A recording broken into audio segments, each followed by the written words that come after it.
Shalom, Assalamualaikum warahmatullahi wabarakatuh. Om Swastiastu, Namo Buddhaya, salam kebajikan. Selamat siang Bapak Ibu Guru semuanya, dari Sabang sampai Merauke. Apa kabar semuanya? Semoga semuanya hari ini dalam keadaan sehat, keadaan yang fresh dalam menghadapi problematis dalam beberapa hari ini mengenai seleksi pegawai pemerintah dengan perjanjian kerja tahun 2022. Saya mencermati di media sosial, terutamanya di Facebook, begitu Bapak Ibu Guru yang terutama yang prioritas 1 banyak mengeluh mengenai formasi. Dan ketika pemerintah melalui Badan Kepegawaian Negara membuka seleksi calon aparatur sipil negara mulai tanggal 31 Oktober sampai dengan tanggal 13 November. Dan ketika kita login masuk untuk Bapak Ibu Guru yang prioritas 1, yang muncul itu adalah keterangan mohon maaf formasi pada instansi sudah tidak tersedia. Anda tidak dapat melanjutkan pendaftaran. Untuk keterangan lebih lanjut silakan kunjungi helpdesk dan atau hubungi call center 1-500-991. Nah, menjadi pertanyaannya Bapak Ibu Guru yang masuk dalam prioritas 1, untuk tahun 2021 yang lulus passing grade itu sebanyak 193.954. Dan ternyata dari semua itu tidak mendapatkan formasi. Alasannya karena dari Pemda ada yang mengundurkan diri, bahkan ada yang tidak mau memasukkan formasi ke BKN. Sehingga membuat Bapak Ibu Guru yang lulus passing grade banyak yang tidak mendapatkan formasi. Dan di sini ada penjelasan daripada BKN. Penjelasan BKN soal 1 tidak mendapatkan formasi pegawai pemerintah dengan perjanjian kerja guru. BKN menghimbau kepada Bapak Ibu Guru yang prioritas jangan panik. Penjelasan BKN soal P1 tidak mendapatkan formasi pegawai pemerintah dengan perjanjian kerja guru. Dalam hal ini Badan Kepegawaian Negara telah resmi membuka pendaftaran seleksi pegawai pemerintah dengan perjanjian kerja untuk formasi guru mulai 31 Oktober tahun 2022 melalui portal sscsn.bkn.go.id. Menurut Karo Humas BKN Satya Pratama, pelamar pegawai pemerintah dengan perjanjian kerja guru untuk prioritas 1, 2, 3, dan 4 atau umum dibuka mulai 31 Oktober tahun 2022 sampai dengan tanggal 13 November tahun 2022. Seleksi administrasi akan dimulai pada 31 Oktober tahun 2022 sampai 15 November tahun 2022. Selanjutnya pengumuman hasil seleksi administrasi untuk P1, P2, P3 dan pelamar umum pada tanggal 16 sampai 17 November. Artinya untuk pelamar P1 ketika login masuk ke portal SSCSN ada yang mendapatkan penempatan tapi belum ada formasi ya, kira-kira begitu ya Bapak Ibu. Nah untuk P2 adalah pelamar yang terdata dalam database BKN sebagai honorer K2 yang tidak termasuk dalam P1.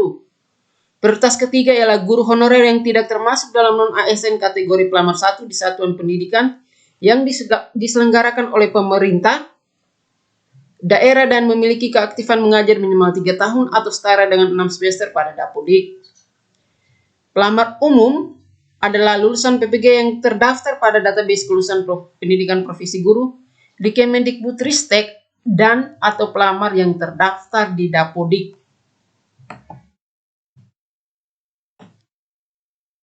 Pada SSCSN tahun 2022, seluruh pelamar yang sudah terdaftar pada tahun 2021 dan sebagai prioritas maupun yang belum mendaftar pada 2021 tetap melakukan registrasi sampai menyelesaikan pendaftaran yang dimulai tanggal 31 Oktober tahun 2022 sampai 13 November tahun 2022, terang Satya dalam siaran persnya Selasa 1 November tahun 2022.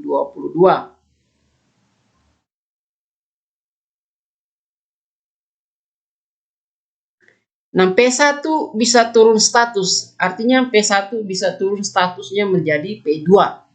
Dalam hal formasi jabatan bagi P1 yang tidak mendapatkan penempatan lanjutnya, maka dimungkinkan bagi P1 turun status dengan melakukan verifikasi dan validasi ijazah.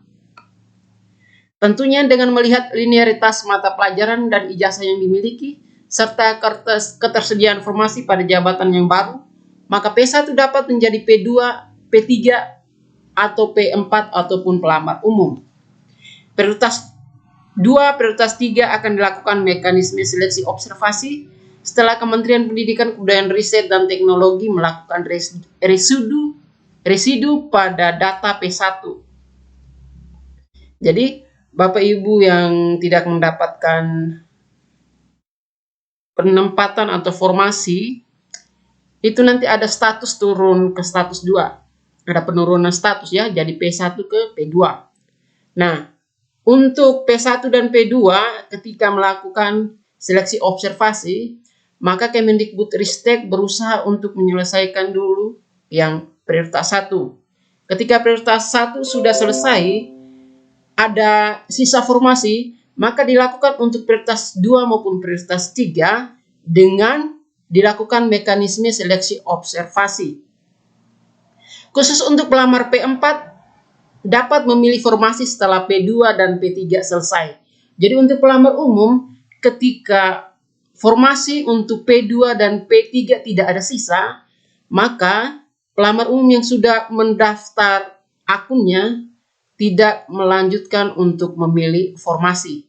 Karena ketersediaan formasi itu sudah diambil oleh P2 ataupun P3. Jika formasi sudah terpenuhi oleh P2 dan P3, maka P4 tidak dapat melanjutkan pendaftaran tegas satya. Jadi jelas ya, ketika P2 dan P3 sudah mendapatkan formasi, maka P4 tidak lanjut melakukan pendaftaran. Lebih lanjut dikatakan seleksi yang digunakan dalam pegawai pemerintah dengan perjanjian kerja guru menggunakan UNBK Kemendikbudristek.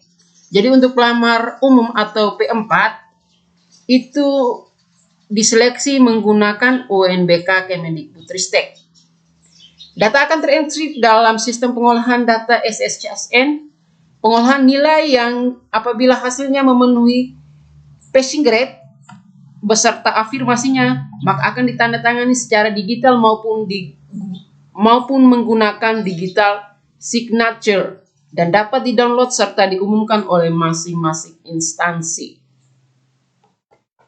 Kemudian selanjutnya, pelaksanaan pegawai pemerintah dengan perjanjian kerja guru terdapat pada keputusan Kemendikbudristek nomor 349-P/2022 tentang petunjuk teknis pelaksanaan calon pegawai pemerintah dengan perjanjian kerja untuk jabatan fungsional guru instansi daerah tahun 2022 Pungkas Satya Pratama. Nah, jadi untuk keputusan Kemendikbudristek nomor 349-P/tahun 2022 adalah ini ya, untuk pelamar prioritas 1.